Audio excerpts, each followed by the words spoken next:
What is up, everybody? Welcome back to the Racing Dudes YouTube channel. Papa Dude, we got a 5-minute break and we are back.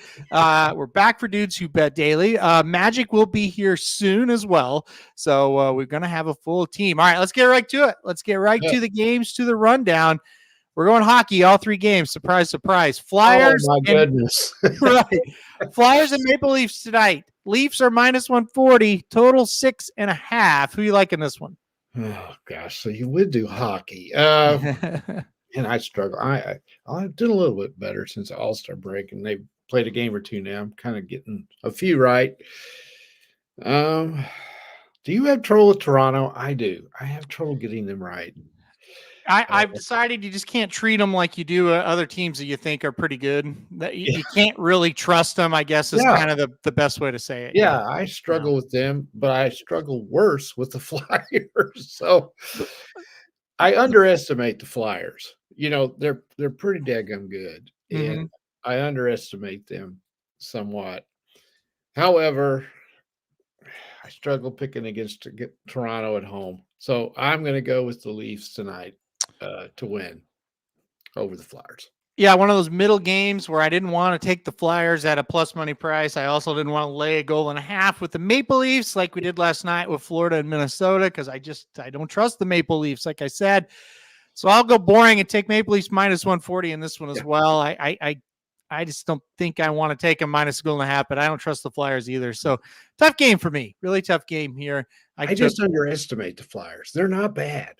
And they seems like they win games I don't think they're going to. That's the deal. And those kind of teams to stay away from.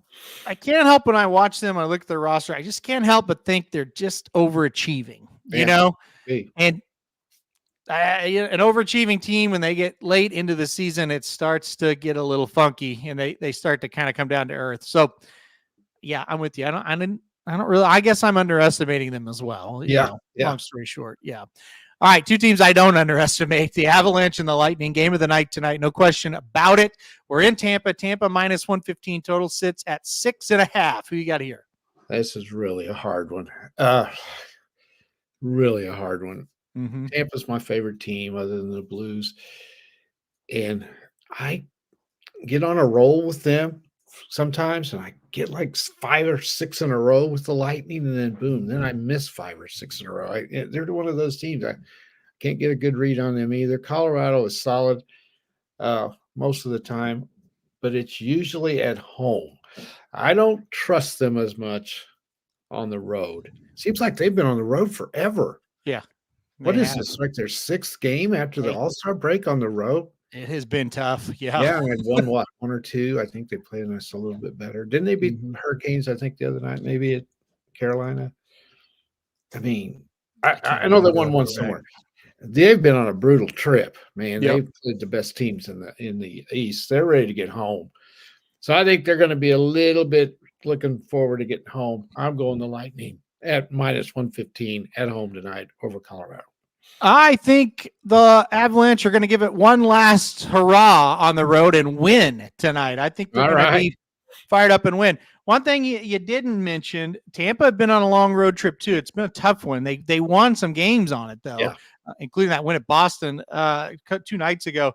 Long road trip back home for the first time, taking an Avalanche team that needs to get a win. Give me Colorado tonight. I think that's a good angle to play in hockey. When they've been on a long road trip, sometimes they lay an egg on that first one at home. They're such a man. These 2 teams are so damn good. They really are. It's going to be really fun to watch. It's when you give up on the Lightning and you think, okay, this dynasty's about to fade, and they're going to they're getting old and they're going to start winning. They're just one of those tough teams. They really are. It's crazy. It's crazy. They just come out of nowhere and just come back and win 4 or 5 in a row. And you go, okay, I guess they're back. So yeah, I'm with you. All right. One more here tonight. Stars and the Predators in Nashville. Stars are minus 140, total 6.5. Who do you like in this one? Well, this is a big game for our Blues because we want the Predators to get beat. Yep. And I like Dallas just about any time. I do pretty well with them. They're just a consistent team. Nothing flashy. They're just damn hard to beat. So I like them to go into Nashville tonight and win. I'm kind of with you. I flirted with taking the Predators. I thought, I just don't think so. I'm not going to do it. I took the Stars in this one as well. They are a very solid team, and I think last year we kind of said, they're not very good on the road. They've been pretty good on the road this year. So I'm with you. I'm going to take the Stars. They're just solid. They remind me a lot of when those really good Blues teams that we've had. They play well everywhere. Yeah. It doesn't matter. Yeah. On the road, they may be better on their. I don't know that Dallas is, but those good Blues teams were really solid on the road because they play steady. They're just steady. Yeah, they're very disciplined, sound, fundamental, all that kind of stuff. But good defense as well. So I'm with you. Going to go with the Stars. All right, Santa Anita is where we're going for the rest of the day. And we're bringing in Magic because he's out there at Santa Anita. Well, I'm glad he's here. I know. He's made it through another driving exhibition there in LA. So we're going to go Santa Anita Race 8 today. It's going to be fun to have Santa Anita racing on a Thursday again. It's an allowance going 6.5 furlong, field of 7. Magic, who you like? I like the 3 Matanzas Creek. My goodness, this is should make Mike Somich try and say this one. His first level allowance, which is a good spot for this horse, broke the maiden 2 back at Del Mar going 6 furlongs, and last out stretched out to a mile. Got into a duel with the horse that ended up finishing 4th, 7.5 lengths behind Matanzas Creek, and he only missed winning by a neck. The horse that beat him that day was a miler. He'd broken his maiden at a mile, was best at 2 turns. So we're cutting back to 1 turn. I like Aaron that at 6.5 instead of 6 because I think that gives a little bit of an edge to this horse as well because he has that the fact that he almost won at a mile. 6.5 should be perfect for him. So it's not too sexy. He's the favorite at 9-5, but it's Pratt Daddy. Got to go with the Pratt Daddy. All right, Magic going with the big favorite. Papa Dude, who you like? I didn't like anything in here at all. These are the races I do the worst at, and that's saying something. So I'm going to go with the same thing Magic is. I think this horse is the best. I think I suck at this. I'm going to follow Magic. Now, wait a minute. Wait a minute. I think he's the best of the worst. So I'm going to I just think he's the best horse in this race. I'm not saying he's good. But I don't see anything's better. So I'm going to go with him. Let me look real quick here again. I have been so busy. He's speed. Now, this is the thing that kind of worries me just a little bit. There is a ton of speed in here. So I tried to look for somebody that might come off the pace and grab these speed horses. Maybe Aaron's got one. But he's held his form pretty good in the speed. He's been pretty good. So I think he can hang on. But there is a lot of speed, and that worries me a little bit. Yeah, I mean, there is. I think the problem is when you try to find closers, it's like, well, gosh, who do you want to take? The 6 might be the one that benefits the most from it. Not a bad horse, but not a great horse either. Had to go to Los Al before you really saw a nice run from this one in the last 3 starts. So I think the good news is you've got a jockey like Pratt. If anybody can kind of get him to relax, it's probably him. My ideal situation is let a couple of them go and you stock the pace. And if the 3 is a good enough horse, he should be able to do that. So I went with the 3 as well. Don't hate the 6 if you're going to try to play the pace falling apart. The 4, sharp as attack, maybe, but was not good at all on the dirt last time out. Was a grade 1 Malibu, obviously, but I don't know. Maybe this horse can kind of come from out of it, but I just didn't want too much to do with him at all. So I went number 3 as well. So we're all on a clean sweep here of the 3. All right, let's go to the best bets, and let's go to Magic. Kicks off, Magic. Yeah, a little, if you're not too sore from Valentine's Day, a little more poker action here. Poker, Harley Neward, race 2, number 4 poker partner. This is a horse that 2 races back, going 6 furlongs here against 2-year-olds, was in the slop, ran a good race, just the sloppy track I don't think was good. The best races for this horse have been when he's gotten the fast conditions. You see his stakes place, did really well in a 2-year-old stakes race at Presque Isle Downs. Last time out, tried older horses in an allowance race, and that was, I think, going against much older horses with more experience, kind of what did this horse in that spot. We're back down to our own age again. First time is facing 3-year-olds, just flat 3-year-olds here. I think this horse is the speed of the speed and should be able to just get out in front and keep them going. However, I also went 0-4 last week on this show with my best bet. So if you're not really loving this horse, I'm going to pull up Papa Dude. I kind of suck at this, so this is what I'm going with, and I hope you tail me. Okay, now let's everybody calm down for a second. Magic, you've also went 4-0 a couple of weeks. That's right. So don't be too hard on yourself. Suck at this. If she smokes, she pokes, Dennis. If she smokes, she pokes. That's what it is. Okay, well, okay. To be fair, I like this horse today as well, so you're not alone. It's not my best bet, but that's because you already used it. So, all right. Well, listen, mine's going to be 1-9 after the scratches, but I didn't have time to change it. So sorry. I'm going to go to Gulfstream Park, race 6, number 3 for some reason. It was a field of 8. It had some horses I thought would take a tiny bit of money. Most of them have scratched. It's now a field of 4. So number 3, for some reason, going to be my top pick here today.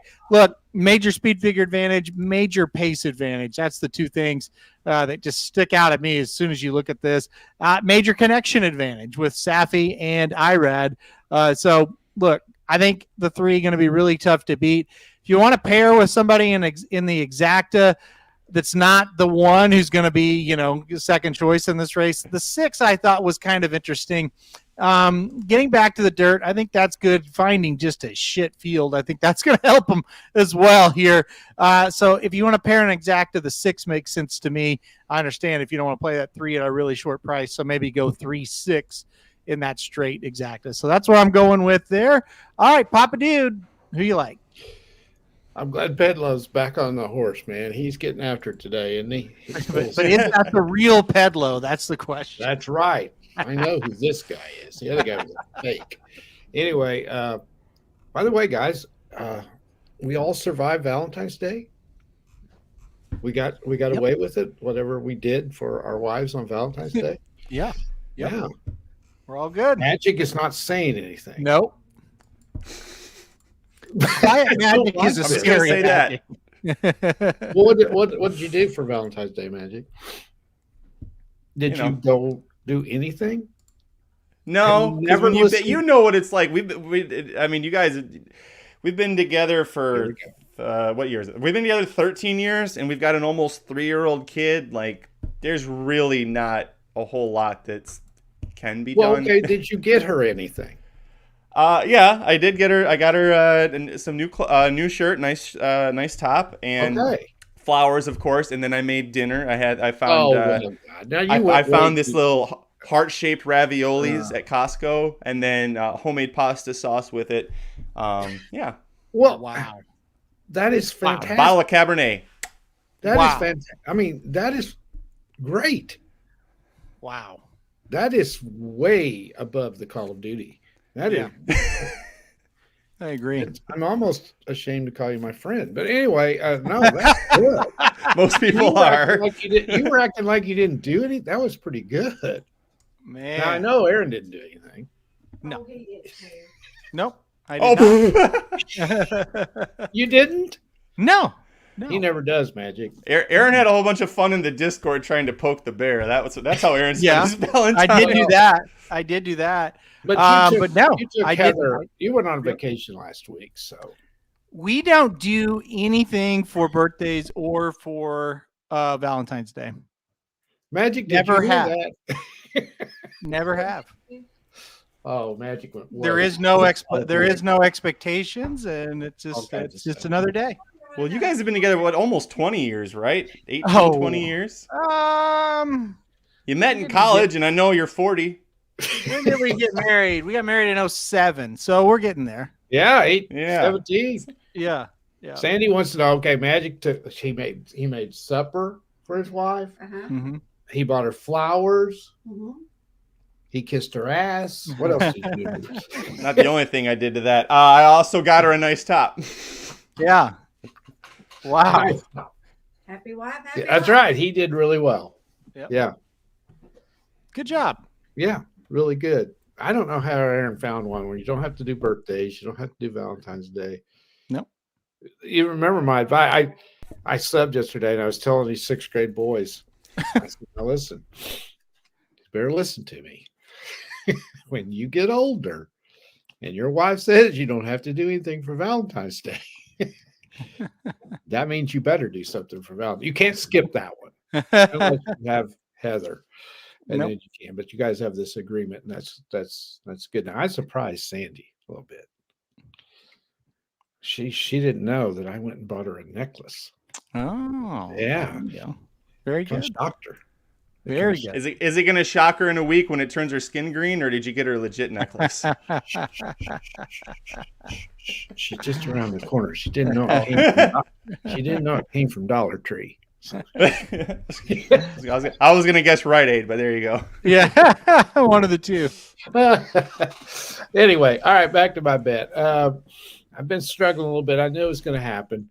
I've been doing too good, so you got to hit the skids every once in a while. So, made a late bet last night. Really saved me. I bet the Lakers real late last night because I was struggling, and they came through. So, kind of helped me out a little bit yesterday.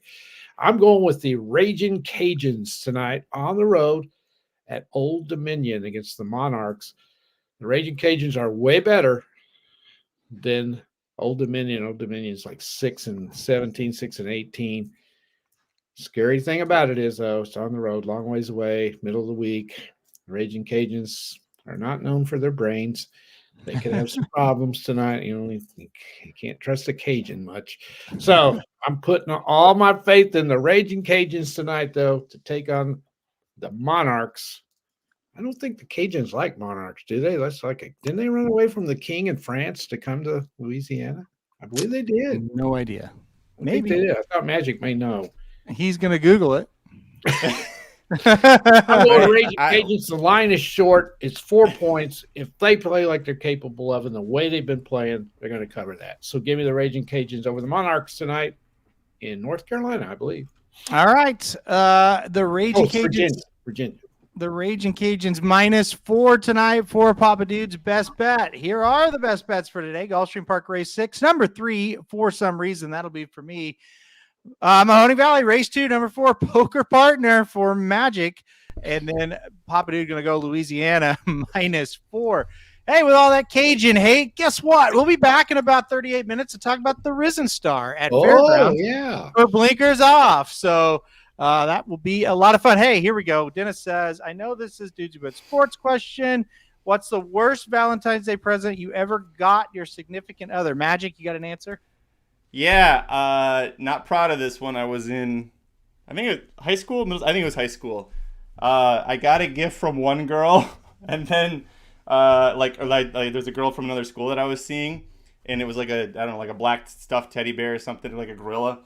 And Valentine's Day was a few days later, and I gave that to another girl as a gift. You re-gifted. I re-gifted to a different girl the same Valentine's gift. I can't top that. That's really good. You redeemed yourself with that story, Magic. Wow. You weren't always a nice guy, eh, Magic? No. That is hilarious. Boy. Wow. Okay, that's good. That's a good one. Very good. We've established I haven't bought a gift in like 18 years, so I really don't remember what I've ever bought somebody. I've never been very creative, so yeah. When I was in high school, I remember buying my girlfriend a stuffed frog. She didn't like that very much. That's very odd. I thought it was kind of cool.